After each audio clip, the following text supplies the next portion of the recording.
Welcome to this episode of Abide in Me, How Jesus Models Secure Attachment with God. This series is a survey of the Gospel of Mark, looking for how Jesus models what is now called secure attachment, which is the physiological, emotional, cognitive, and spiritual experience of what is often called salvation or regeneration or being conjoined with God or enlightenment, individuation, even becoming spiritual. Through the series, we will discover the benefits of becoming securely attached with God, which is the transformation of one's life into one of joy and satisfaction. So we come now to the rest of the chapter 9 of the Gospel of Mark. The group is walking through Galilee from town to town.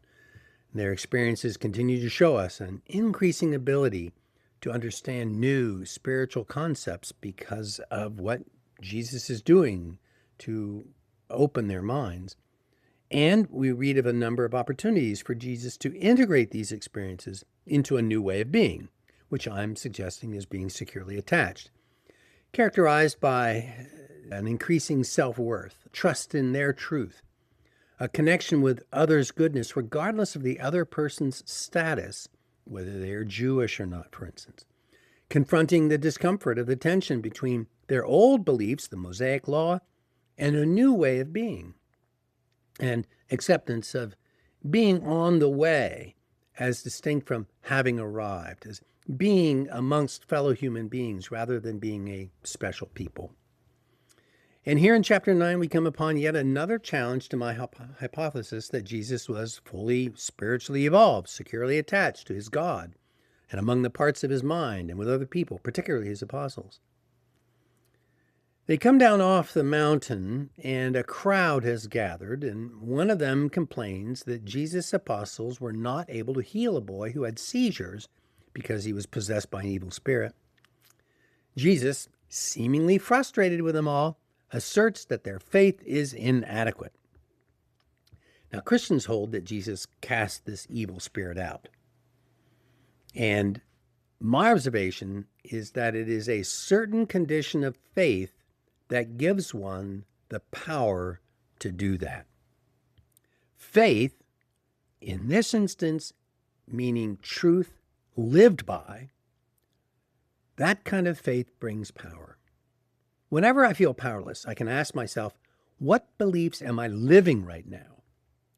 For instance, when my partner challenges my idea of the right action to take, and I begin to argue, in that moment, I have the opportunity to stop and observe what belief I am at that moment living.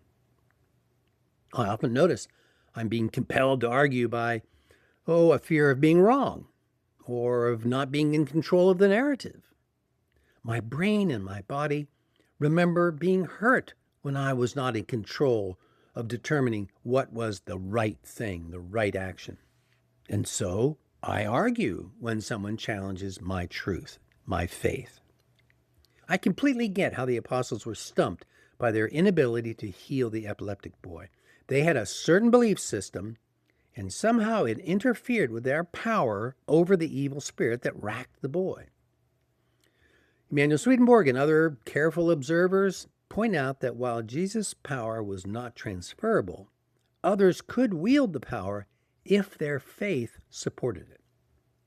And that faith is a real trust that takes over a person's belief system, so that all their truth is now dependent or trusting on the divine truth, such as that Christians believe was embodied by Jesus Christ, and as other religious and spiritual people believe is embodied in people or in a leader. It's normal for me, like the apostles, to lose that trust, to lose sight of it, to get caught up in worldly affairs, in living by a fear, for instance, as I mentioned, one of those fears, and to not be in the flow of that divine power which heals me and heals others. Taoism makes this same observation. When I am on the way, the Tao, All power of the universe is available. But every time I get caught up by the discomfort of the tension between yin and yang, as Taoism calls it, which tension is a fundamental part of life, we don't escape it, we don't get rid of it.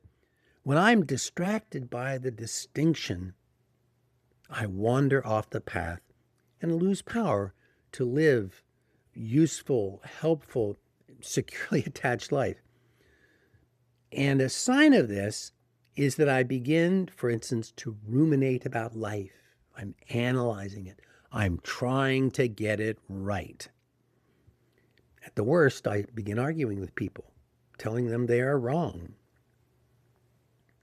An adequate faith, living my truth, is illustrated in the following thought experiment. Imagine Jesus is walking on a tightrope stretched across a deep chasm.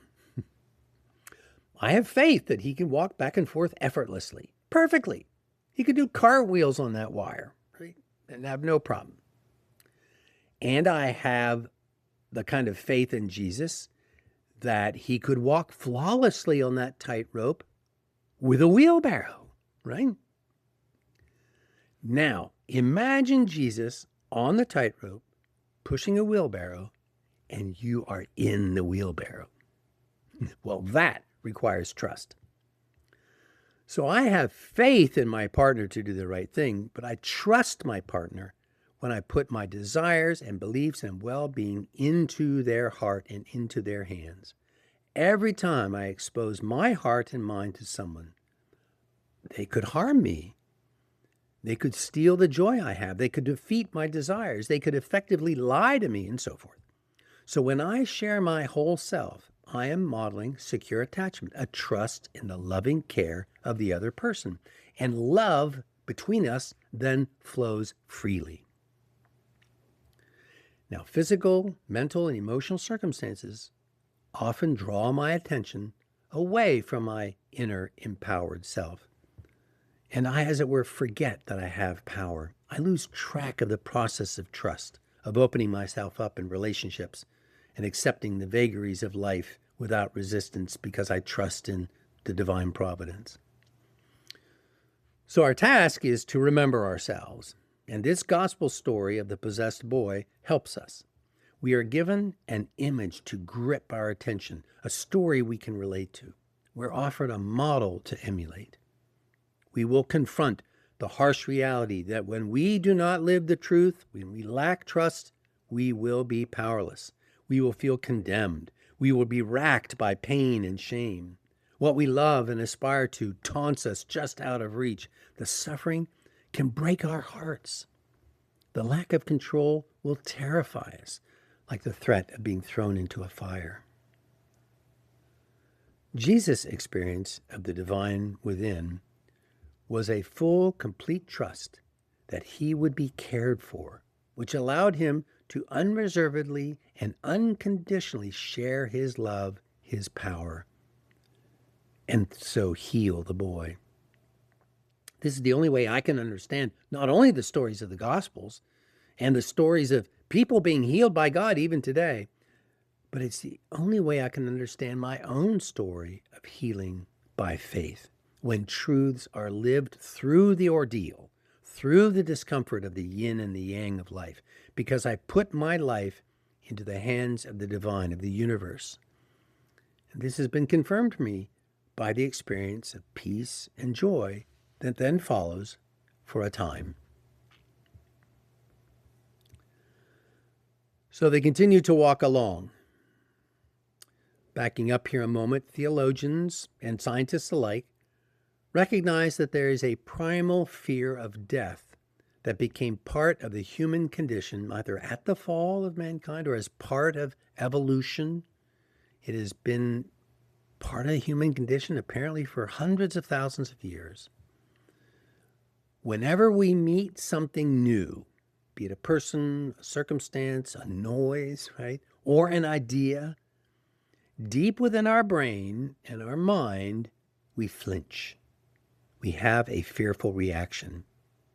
And that is to alert us to the fact that there's something other out there which might be life-threatening, and I need to pay attention to it. That's all it's saying. I need to pay attention, and we recognize that as fear. When we become accustomed to a new experience, and it becomes the usual thing, oh, we know what that sound is, we know what that idea is, then we are able to return to our familiar patterns of feeling and thought and physiology. Our bodies settle down. It is thus helpful to realize and integrate acceptance that we are supposed to react at some level from fear. We are not in charge of our initial reaction to stimuli. God ordained this pattern, was necessary for our survival as a species and for the sake of our salvation. This means that we are only in charge of our reaction to that stimuli. And that is really important. Our task is to learn from God, from reason, from experience, the human, spiritual, and wise acceptance and use of the information that is coming in through our senses. And we need to be in charge of our reactions to those stimuli in order to do that human work. Now, we recognize that humans are initially, when they are born, initially have a merely earthly, egotistical view of themselves, and that's where their reactions are from. If we are aspiring to be a decent human being as we mature, we will notice when we harm others and harm ourselves. We will learn from that. And our motivation to change from that is both self-interest, we are seeking our joy, and it's altruistic, seeking others' joy.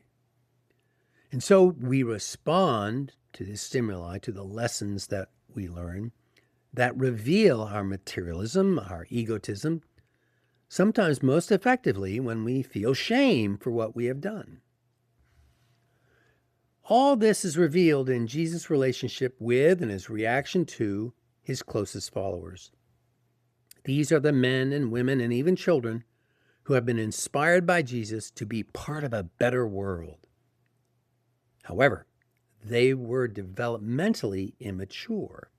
They were being introduced to what we now know as spirituality, which they didn't have before.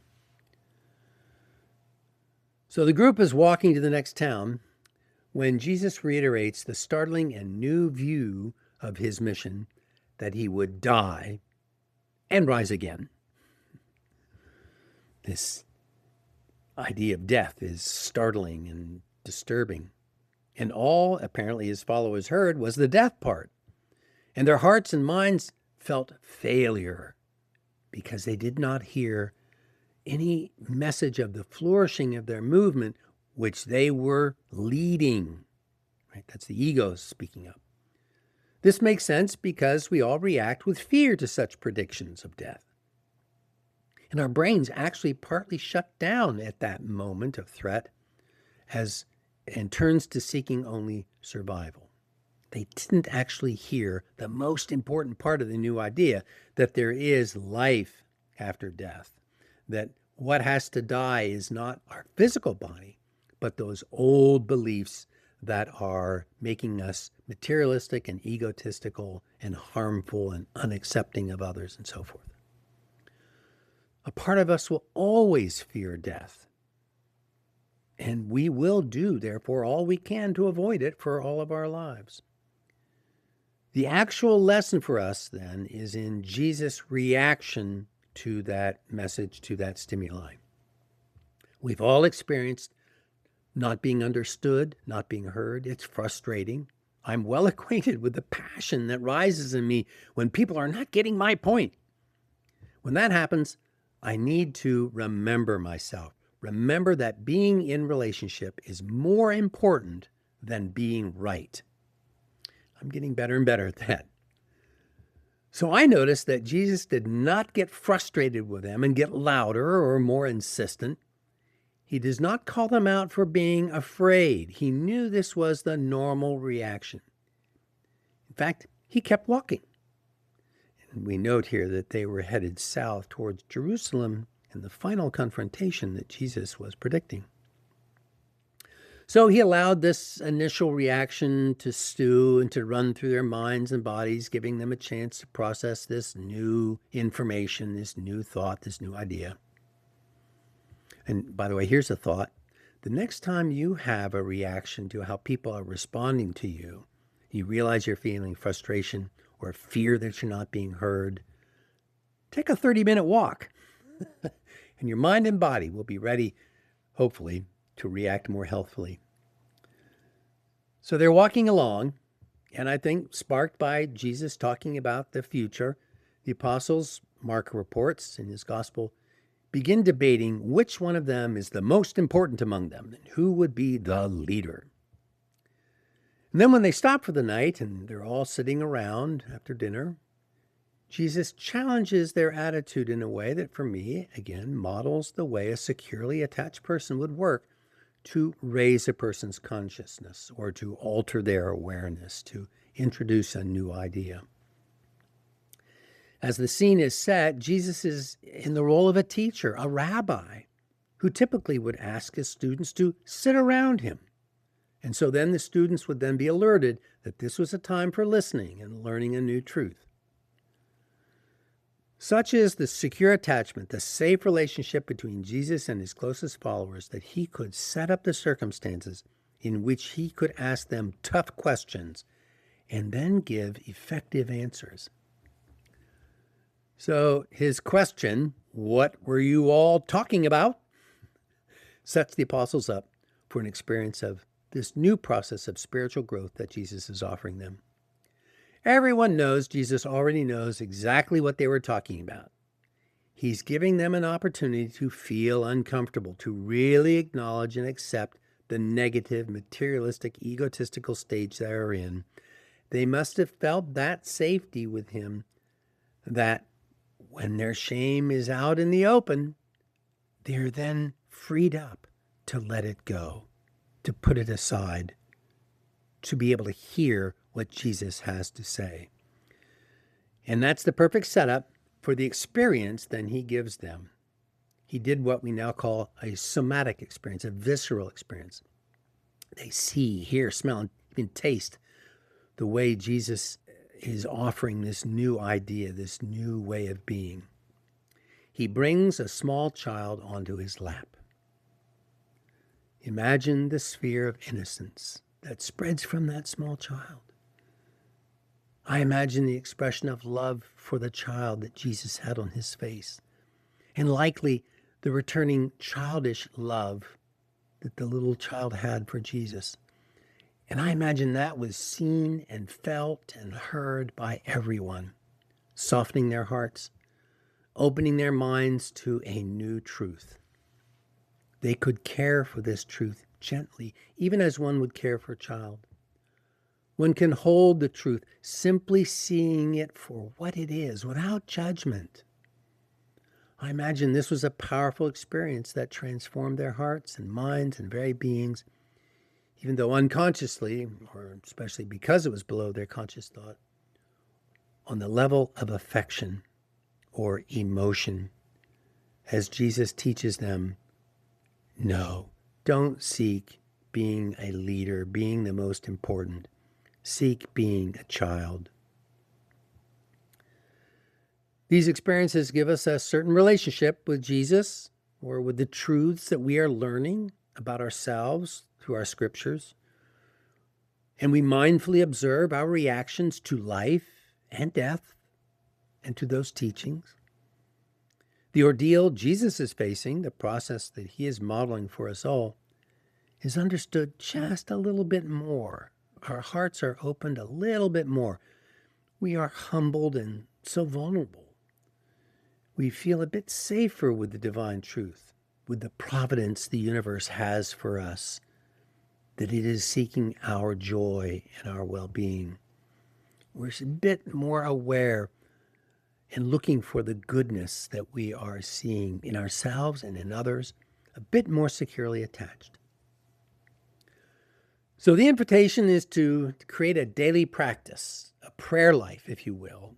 Spend some time every day intentionally remembering the walk and the desire for greatness and the child. and reconnecting to our inner spiritual trust that is a gift of the divine love and truth. And so remember the power that we have. And that is healing. We are healed by hope, by knowing the peace and joy and power that we will gain, experiencing the connection of love with God, a secure attachment. I pray this has supported your transformative life, whatever practice you have in your life. I want to thank Solomon Keel for his music, and I want to invite you to make a contribution to this work if you wish and are able through the PayPal link.